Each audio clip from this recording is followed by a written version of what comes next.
In the American Mafia, there's probably no man with as ambiguous an assessment of his fate as Carlo Gambino. Some say that he was the most powerful boss in the history of Cosa Nostra, managing to dictate his will on other mafia families. Others believe he was just a publicized pawn who had someone behind him throughout his life. Some portray him as a champion of mafia tradition and a staunch supporter of keeping mafiosi out of the drug trade. Others argue that it all was nothing more than hypocrisy with nothing to back it. So who is he? A mafia legend or an overblown caricature? Today, I'll tell you the story of Gambino, trying to give answers and examples for each of the opinions, so that at the end, you will answer for yourself the question I have posed. Meet Carlo Gambino on the other side of the law. Not much is known about Don Carlo's childhood. He was born in 1902 in Palermo to Tommaso Gambino and Felice Castellano. He had 3 brothers and 2 sisters. All of the sources I used stated that on both his father's and mother's side, the Gambino family was connected to the Sicilian Mafia. Some have even suggested that Carlo was initiated into the Mafia before 1921 while still in Sicily, but there are no strong arguments in favor of this. However, even before joining, he was already quite familiar with how the mafiosi lived and operated. Not only because Palermo was one of the centers where such people of honor were gathered, but he also had relatives in this organization, as I've said before. So it's not surprising that little Carlo's childhood idol was not some scientist or ruler, but prominent local mafia figure Don Vito Cascioferro, who was rumored to have killed detective Joseph Pestrosino, doing his overseas colleagues a huge favor. Pestrosino was a pain in the ass for the American Mafia of the early 20th century. He ran the New York City Police Department, dealing with crime in Italian neighborhoods, where the Mafia did most of its business then. And in 1909, Pestrosino decided to travel to Italy to collect data on local criminals, since the US and Italy had not yet had an exchange of this kind. So, he wanted America to use this intel to start deporting Italian immigrants with open trials in Italy, and pencil in those who had already served their time. This would have hit the American mafiosi hard, and they, with the help of their Sicilian colleagues, made sure that Pestrosino did not leave Sicily alive. According to one version, it was Don Vito Cascioferro who shot him. Unsurprisingly, with such early conflicts and idols, our current hero also chose the path of the mafioso. And although the beginning of this path for Gambino was undoubtedly laid in Palermo, it was in the United States that he'd become a real active player in the underworld. Carlo would go there in 1921 at the age of 19. In December of that year, he arrived at the shores of the United States on a cargo ship and illegally set foot on national territory. Researchers speculate that this method of immigration was chosen because Gambino had some trouble with the law in Italy. He was met in the States by relatives on his mother's side, who had already been living in New York for some time. His uncle, Giuseppe Castellano, by that time was already a member of the Mafia family now known as the Gambinos. And cousin Paul Castellano is familiar to many fans of American Mafia history through his conflict with John Gotti. Also, some researchers claim that before his move, Carlo had another iconic acquaintance in New York named Tommy Lucchese, who would himself later be a mob boss. They claim that Tommy and Carlo were childhood friends in Palermo until Lucchese left with his parents for the States in 1911. However, on the contrary, another mob boss of those years, named Joe Bonanno, said that Gambino and Lucchese met and became close only in New York. Who to believe, you can decide for yourself, because there's no super strong support on either side. Right after the move, Gambino worked at a legal job. Some say that he worked in his uncle Giuseppe's butcher shop. Others say he helped his brother Paul Castellano in his auto shop.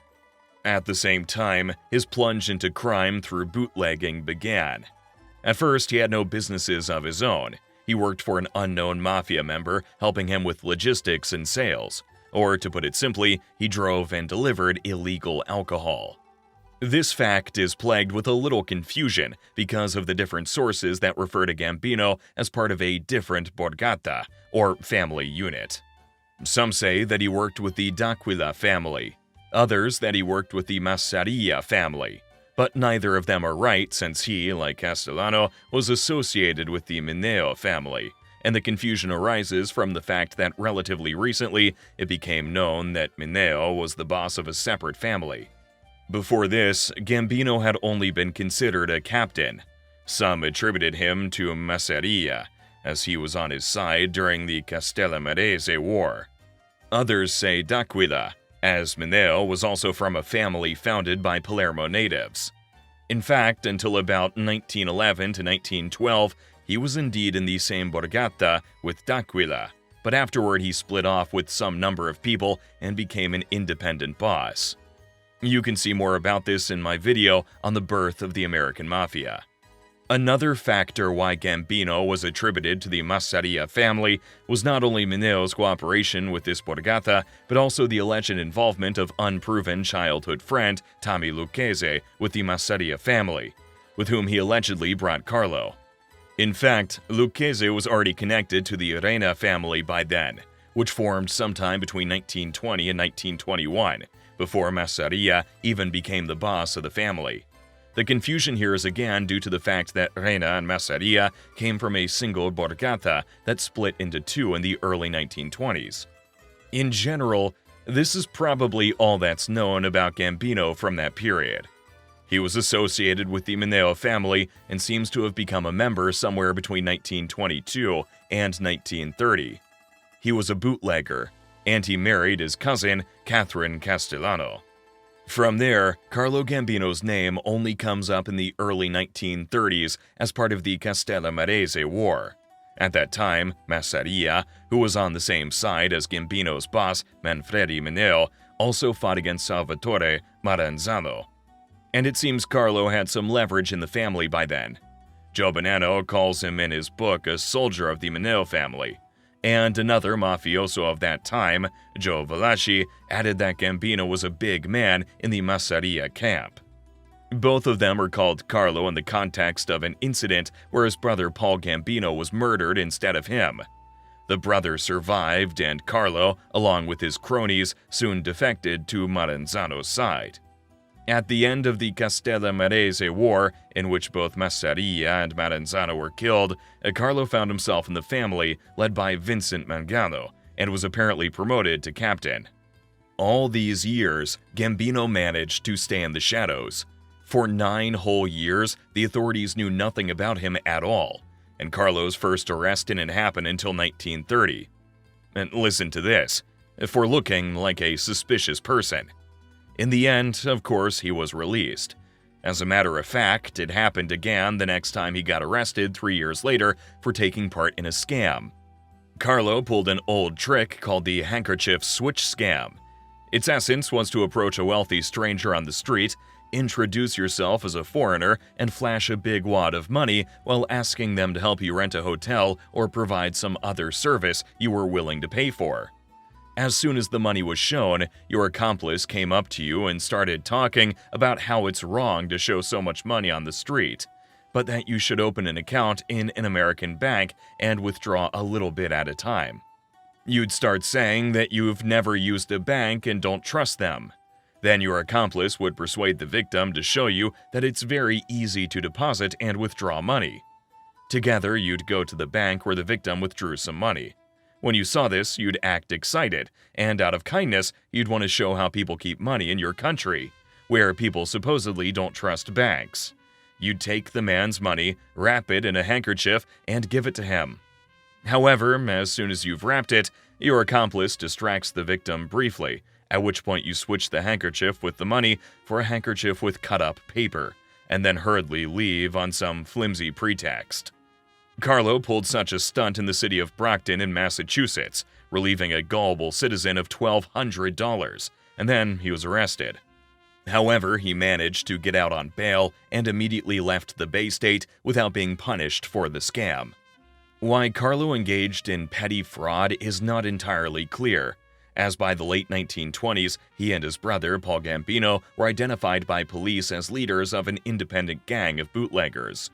And at the end of Prohibition, Carlo had enough money to buy up large distilling operations in 4 states: Maryland, New Jersey, New York, and Pennsylvania.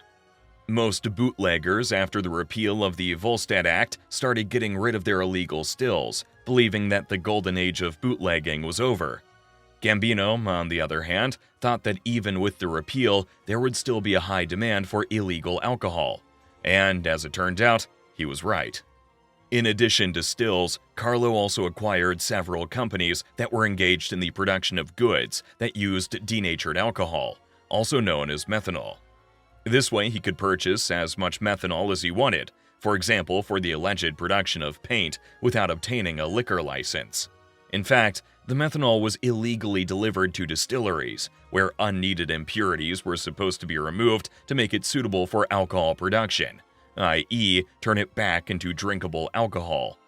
After that, it was possible to make booze and sell it to bars, as well as to legal alcohol distilling companies. All this naturally took place outside the legal framework. Who needed it, you may ask, if the prohibition was lifted and it was possible to work legally? First, it wasn't easy to get a liquor license, so illegal drinking establishments stayed around for some time.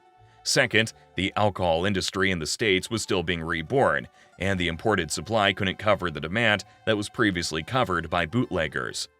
So, for the time right after Prohibition was lifted, illegal alcohol was needed by both consumers and legal producers. They had to replace the supply in a short period of time. Bootleggers covered them, and they needed raw materials, even if they weren't exactly legally obtained. So it turned out that Gambino, who at that time was almost a monopolist in the production and sale of illegal drinking alcohol in the US, made a lot of money for a couple of years while his scheme was carried out. By 1937, his front companies had purchased about 114,000 gallons of methanol, arousing the suspicions of the authorities.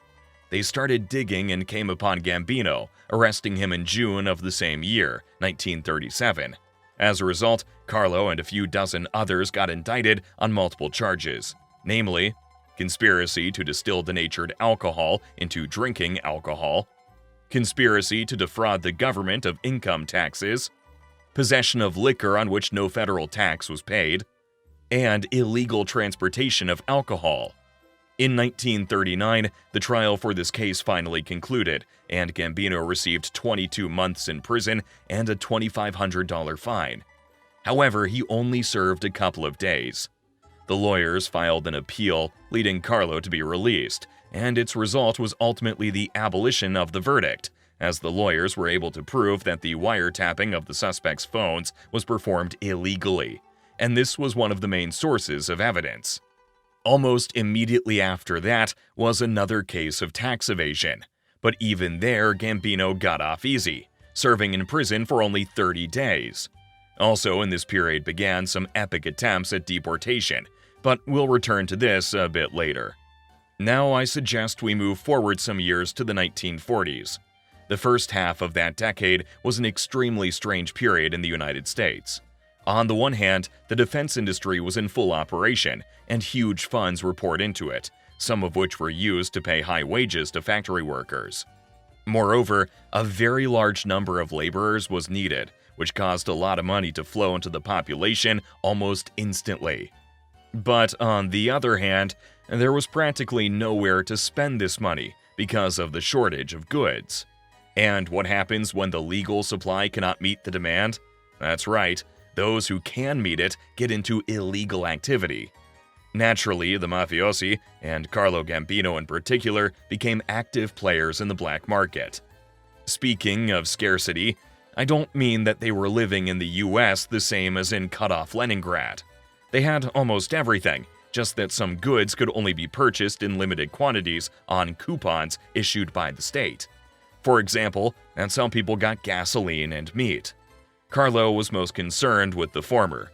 His involvement, by the way, became known only in the 1960s from the words of Joe Valachi, when he named Gambino one of the main players in the underground gasoline voucher market in New York. Valachi also detailed how the scheme worked. The gasoline coupon system did not perform its restrictive function for long. Almost immediately, consumers began to run out of fuel. The criminal world, which decided to play on this shortage, started by stealing the coupons themselves. At night, bandits would break into the offices of the Price Administration where the coupons were kept and take them all away. Most of the time, it was independent gangs that didn't have distribution networks, so they sold everything wholesale to the Cosa Nostra dealers. Gambino was one of those guys. He bought coupons from a lot of robbers and then distributed them through retailers. Pretty soon, the state shut down the burglary of the coupons. It mandated that they be deposited overnight in well-protected bank vaults, leaving the robbers out in the cold. But they were almost immediately replaced by officials from the Office of Price Administration, who themselves began stealing and selling the coupons to fences. As a result, it all got so out of control that an average of 2.5 million gallons of gasoline were sold on the black market every day. Unfortunately, we don't know how much Gambino had, but according to Valachi, Carlo belonged to the ranks of a businessman, with weekly turnovers amounting to hundreds of thousands of dollars. And while Gambino was quietly and peacefully building up his capital, something was happening in parallel that would very soon set off a chain of events that would turn Gambino from an inconspicuous capo into one of the most talked about bosses of Cosa Nostra. There are two theories on how exactly Gambino came to power. One puts him in a proactive position, developing then into the fact that Carlo was a strong player from the very first days of his reign. The other puts Gambino in a dependent position, and develops into the view that for years, Carlo was only a pawn in the hands of other bosses. Both of them are tied to the same event, but interpreted differently. And now, you and I will gradually get into it and try to figure out which version is more plausible. Well, let's begin our journey with a description of the context which helped shape the event. It all started in the early 1950s. In the family where Gambino was, a conflict was brewing between boss Vincent Mangano and his deputy Albert Anastasia, which ended in an event where in the spring of 1951, Vincent and his brother Philip were killed. After that, Anastasia became the boss. This event brought the first split in the main dispute-resolving body of the American Mafia, which included the strongest bosses of the country, called the Commission. Before Anastasia's ascension, there had been a strong unified bloc that acted in unison. It included Bonanno, Mangano, Profaci, and Magaddino. Two other bosses by the names of Costello and Galliano kept out of it. But after Mangano's elimination, Costello, who was friendly with Anastasia, gained an ally and formed another bloc. In the same year of 1951, Galliano died a natural death, and his place was taken by Tommy Lucchese. Lucchese was not satisfied with his solitary role and made an alliance with Vito Genovese, a member of the Costello family who wanted to oust him. Tensions, as you can imagine, were not low there, and in 1955, the conflict completely fell open. Genovese made a failed hit attempt on Costello. Frank survived but stepped down as the boss of the family, handing it over to Genovese. Along with Lucchese and Magaddino, who had defected sides because of the quarrel with Bonanno, Genovese became the dominant force on the commission. Anastasia planned to kill Genovese and Lucchese, both as revenge for Costello and out of fear for his own skin, as he could easily have been the next victim. But he was dissuaded by Profaci and Bonanno, who said they didn't want a war, and if Albert started one, they would oppose him. But if he abandoned the idea, they would stay on his side in a potential conflict. Anastasia agreed and made peace with his enemies. But in 1957, he was killed anyway, and Carlo Gambino replaced him as boss. Actually, this assassination is the big event I mentioned earlier. The first version of why Anastasia was killed is that Gambino took advantage of the conflict and enlisted the support of Lucchese and Genovese in a coup. It's believed that Carlo, along with Anastasia's captain Joe Biondo, devised the assassination plan, handing it over to another family member named Steve Armone, who had already assembled a team of shooters with Steven Gramauta and Arnold Wittenberg. Also involved in the murder attempt was a man named Andrew Alberti, who hid a gun in a hotel room in the same building as the barbershop where Anastasia was killed. So the gunman entered the building, grabbed the guns, looked into the barbershop, did some shooting, and disappeared. After successfully executing the plan, Carlo took over as boss and became another equal ally of Lucchese and Genovese as supporters, because according to this version, Gambino himself made a mutually beneficial alliance and rid his friends of one of their enemies. But the other version is not like that.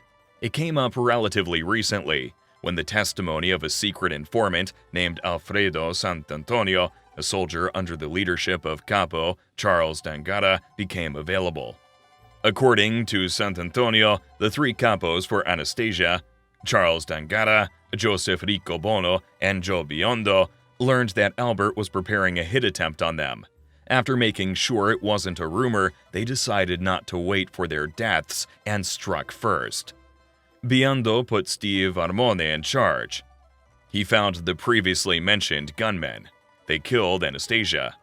Later, the three conspirators appeared before the commission to explain their actions themselves. In the end, their arguments were deemed valid and they were acquitted. This opportunity was immediately seized by Genovese and Lucchese to make the latter's matchmaker the new boss of the family. Gambino's son was married to Lucchese's daughter, and so it was Carlo who was chosen. In addition, this version suggests that Gambino was not an underboss at the time of Anastasia's murder, as is believed, but still a captain. And if it had not been for the support of the other bosses, it's unlikely that he himself would have become head of the family. This assumption comes from a recorded conversation between the Lucchese family's underboss, Salvatore Santoro.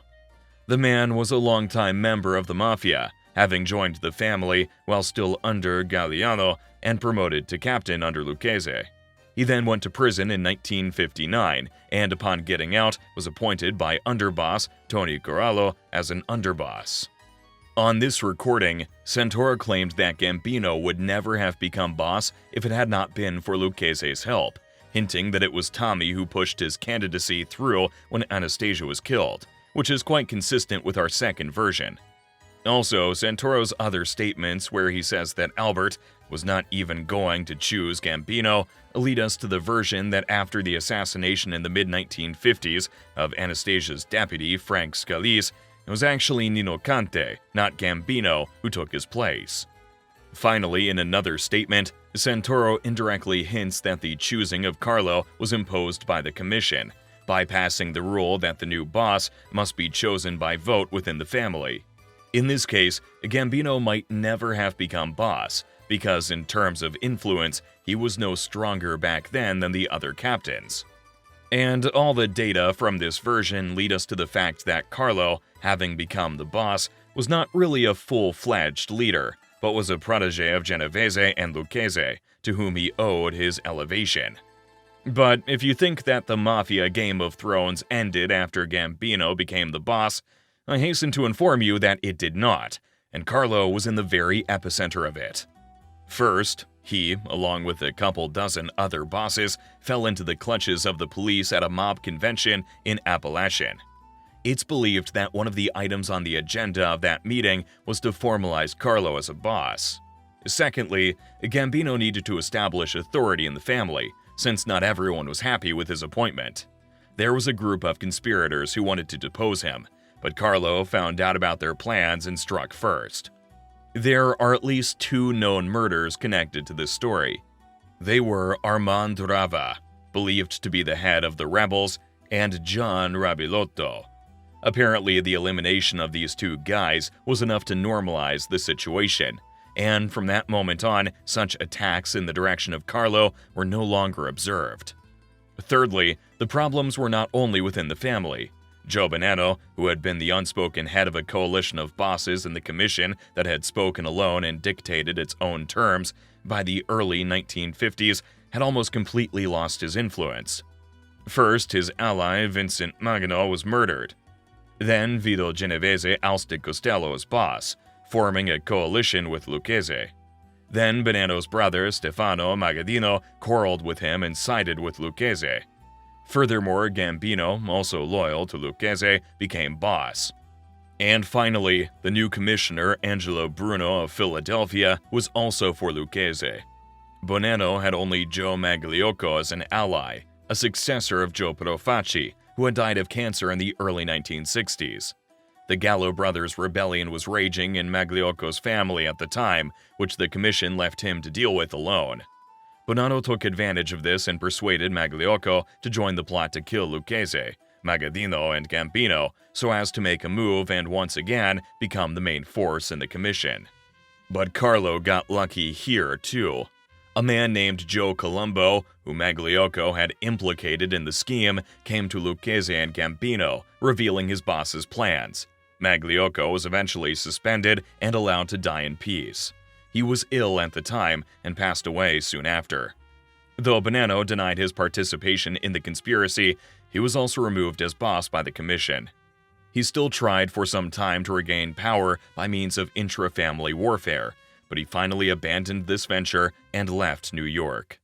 After that, the Lucchese-Gambino faction finally asserted its dominance on the commission. They had the Genovese and Magaddino families as allies, and the Bruno and Colombo families had to listen to them one way or another. There was a numerical superiority in votes. Power had been established. The only thing left to do now was to hold it properly, and just as importantly, to monetize it. Nothing is known about Gambino's regular earnings as a boss.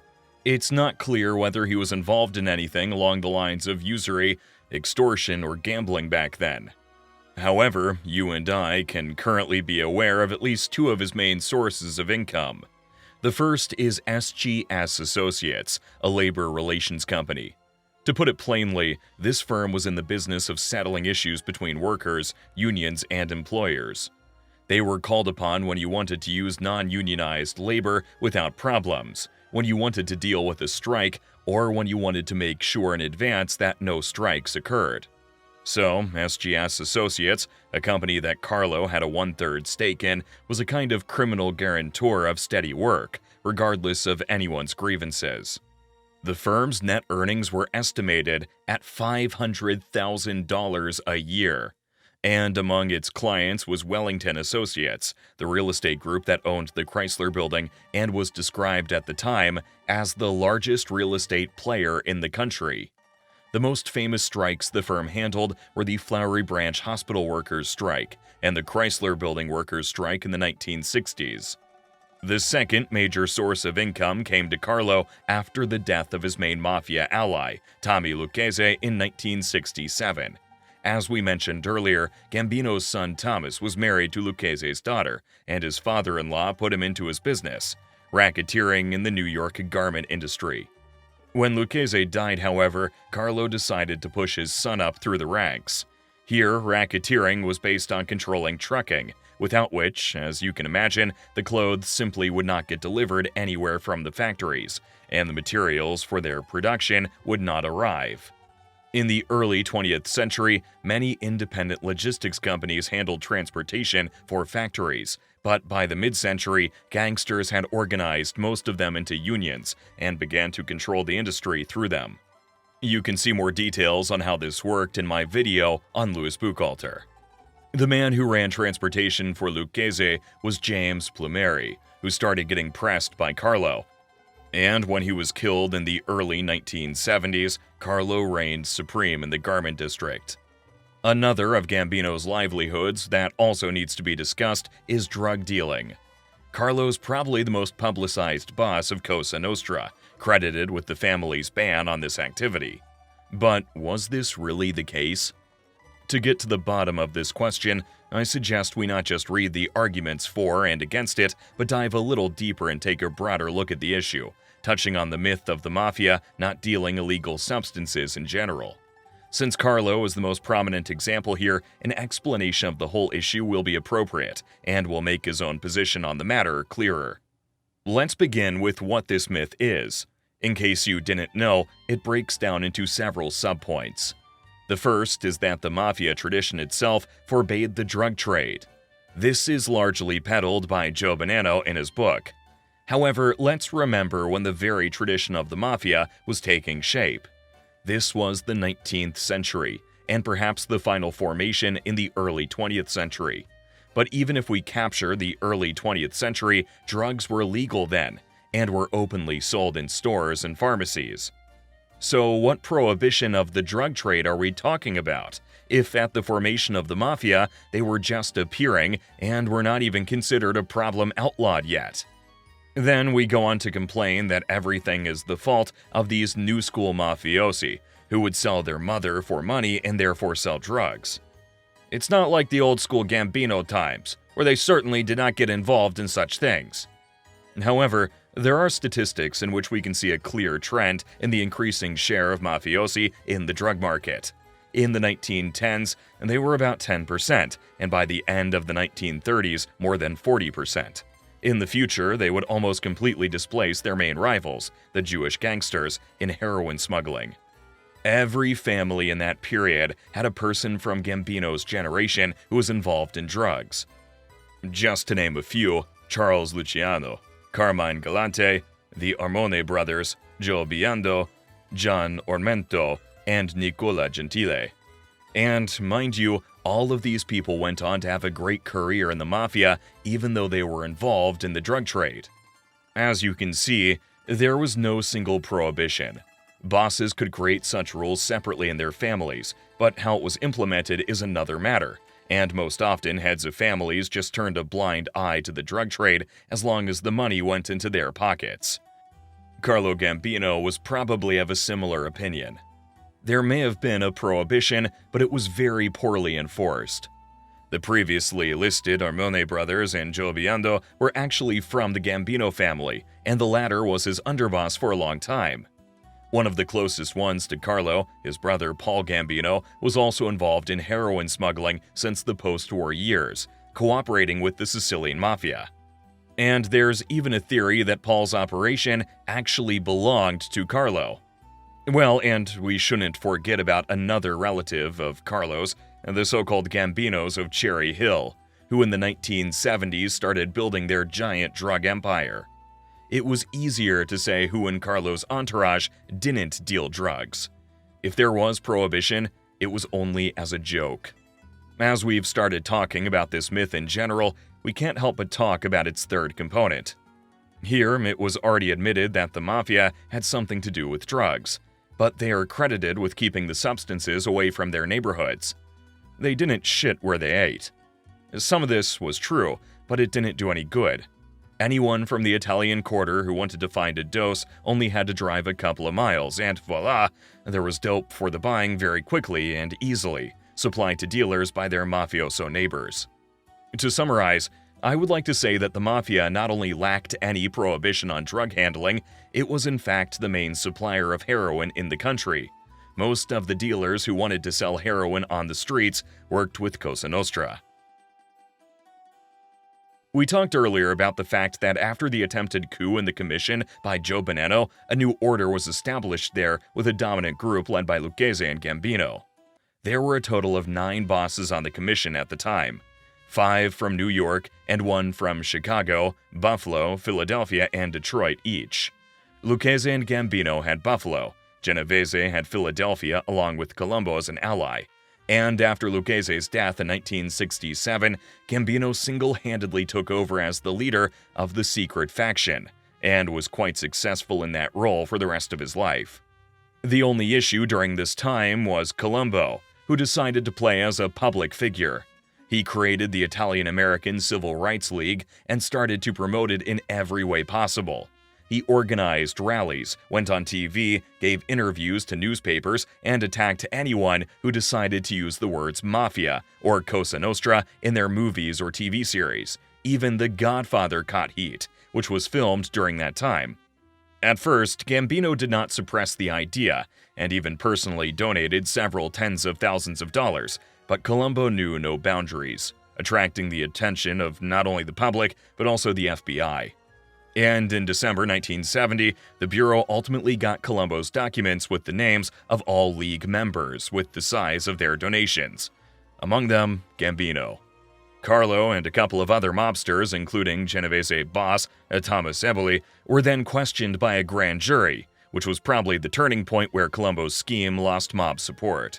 He and Gambino soon had a conversation in which Colombo refused to honor Carlo's request to give up or leave the league. And then came the hit attempt on Colombo in the summer of 1971, which left him in a prolonged coma. The main persons of interest in the hit were Gambino and Joe Gallo, who Colombo had a conflict with within the family. Who exactly organized the attempt is not known, but most are inclined to believe that it was Gambino. Although Carlo may have been able to deal with his enemies in the Mafia setting quite easily, with his main opponent, the United States government, he would fight his whole life. I've already mentioned that he was tried for his involvement in the illegal alcohol trade, as well as for tax evasion.